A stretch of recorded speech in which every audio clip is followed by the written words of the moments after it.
Lo primero que hacen los imperialistas es tomar la imagen de la Virgen y llevarla a la guerra en Ochomogo, con la idea de que la Virgen les brindaría protección y además los ayudaría a ganar la batalla. Lo tremendo es que pierden la batalla y dejan la imagen de la Virgen allí, tirada.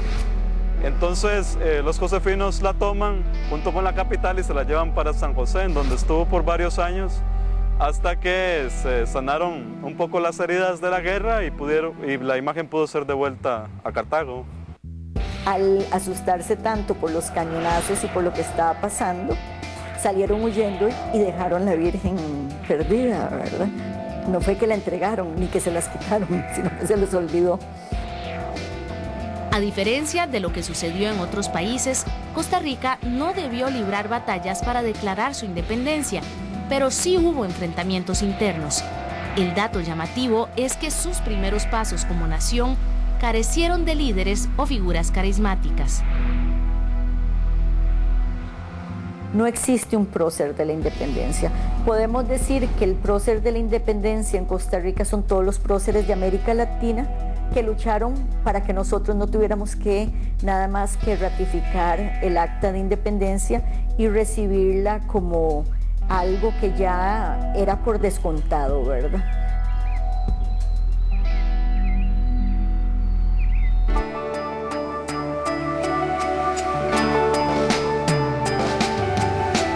Más adelante descubriremos una serie de piezas arqueológicas que esconden grandes enigmas. Además visitaremos un sitio habitado por una civilización aún más misteriosa que el Imperio Maya.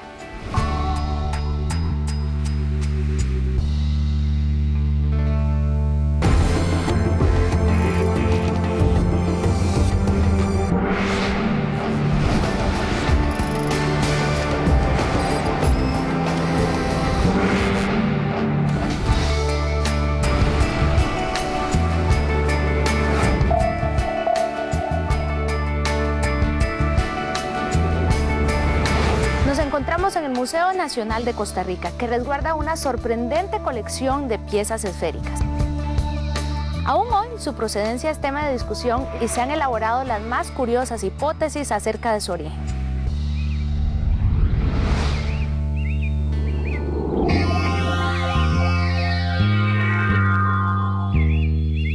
Costa Rica, en la parte arqueológica, es muy famoso por la presencia de estos artefactos que son muy singulares. Estas esferas de piedra fueron realizadas por indígenas de la zona sureste de Costa Rica. Más o menos empezaron a fabricarse alrededor de unos 300 años después de Cristo, pero la máxima producción se da entre el 800 y el 1500. Una de las características más sorprendentes de las esferas es que difiere completamente del clásico arte precolombino, que generalmente representa figuras de plantas, animales y personas. Se reportan desde años atrás, desde principios de siglo, prácticamente del siglo XX estamos hablando, ¿verdad? Sobre todo cuando en la zona sur del país se incursiona en lo que es el cambio del cultivo de la agricultura. Ahí se empiezan a descubrir este montón de esferas y les llama mucho la atención. Un área muy extensa que se denomina Delta del Liquís, en la zona sur del país, comenzó a ser cortado el bosque que había crecido para plantaciones bananeras. En ese momento, al realizar la remoción de la cubierta forestal, se comenzaron a encontrar una serie de vestigios arqueológicos, llamando la atención la presencia de grandes esferas semienterradas o enterradas totalmente que salían a la luz cuando se hacían los canales de drenaje. Fue en ese momento, en 1939, cuando se comenzó a investigar y elaborarse los primeros registros de los agrupamientos de esferas, que no se encontraban dispuestas en forma circunstancial, sino con un orden determinado. Sus tamaños variaban desde centímetros hasta 2,5 metros. Además, muchas fueron saqueadas por particulares y ubicadas en distintos sectores de la ciudad. Muchas de las esferas del sur de Costa Rica fueron trasladadas a San José, desde los 30s y 40s. Llama mucho la atención la disposición o la colocación de estas esferas en el trazado urbano. Las encontramos, por supuesto, acá en el Museo Nacional, que trata de dar una visión integral de la historia de Costa Rica, pero también están frente a la Corte Suprema de Justicia, en parques públicos como La Merced, en frente de residencias importantes en el Paseo Colón o en barrios residenciales. Nos señalan una continuidad en el simbolismo y en el uso de las esferas. Siguen siendo símbolos de rango, señalan lugares religiosos, lugares públicos, lugares de poder, así que podemos establecer una asociación entre la ubicación de las esferas hoy en día en la ciudad de San José y algunos de sus posibles usos en los asentamientos precolombinos del sur de Costa Rica hace cientos de años.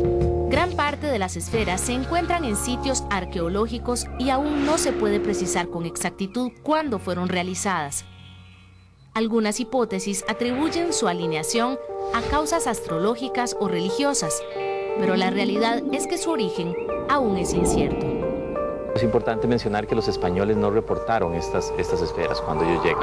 No hay referencia en las crónicas y tampoco tenemos relatos o mitos de los indígenas actuales que las recuerden. Eso le ha añadido un aire de misterio, de incógnita, e incluso hay quienes han propuesto ideas estrafalarias para tratar de explicarlas. El misterio es cuando algo no se puede explicar, cuando alguien te pregunta para qué sirvieron y uno no le puede dar una explicación concreta. Ese misterio hizo que en el pasado la gente creyera y se regó pues el comentario de que las esferas en su interior tenían oro. Ese mito para mí lo da el hecho de que no podamos contestar concretamente cuando el público nos dice para qué las hicieron y qué fin cumplieron, ¿verdad? La creencia de que las esferas contenían metales preciosos en su interior motivó a que muchas de ellas fuesen destruidas. Pero las que aún permanecen intactas continúan alimentando uno de los grandes enigmas de la historia arqueológica de Costa Rica. Nuestros indígenas fueron capaces de construir grandes centros urbanos, grandes centros ceremoniales, grandes vías de acceso muy bien dispuestas, con un alcantarillado muy bueno, con desagües muy buenos. Entonces tuvieron la capacidad de transportar tales bloques a donde ellos consideraban que era apropiado tenerlos. Entonces no hay que menospreciar la capacidad de quienes las hicieron. Ahora ya pues con las investigaciones metodológicas que se están haciendo por parte del Museo Nacional, se está tratando de llenar esos vacíos en la historia de qué papel cumplieron las esferas acá. El misterio de las piedras esféricas se mantiene como uno de los más curiosos interrogantes de Costa Rica, tal como sucede con un sitio plagado de sorprendentes construcciones. En las faldas del volcán Turrialba, en la provincia de Cartago, se encuentra El Guayabo, un asentamiento precolombino que, a más de 3.000 años de haber sido construido, aún se desconocen precisiones acerca de su origen.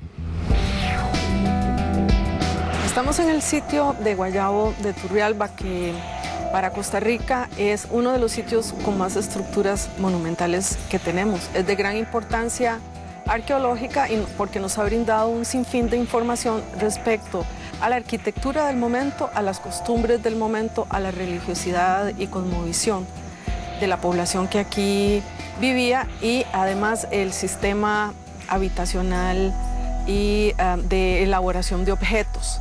Según los investigadores, las primeras construcciones de Guayabo fueron realizadas en el año 1000 a.C. y se estima que llegó a tener unos 2.000 habitantes. De este sitio se destacan los acueductos que los indígenas construyeron para solucionar uno de los grandes problemas que padecían en esta región. Uno de los problemas a resolver que tenían los indígenas era el problema de agua, de cómo canalizar las aguas llovidas, las aguas nacidas, etcétera, etcétera. Entonces los indígenas lo que hicieron fue construir estos enormes puentes y estos acueductos abiertos para drenar el agua hacia afuera de la ciudad.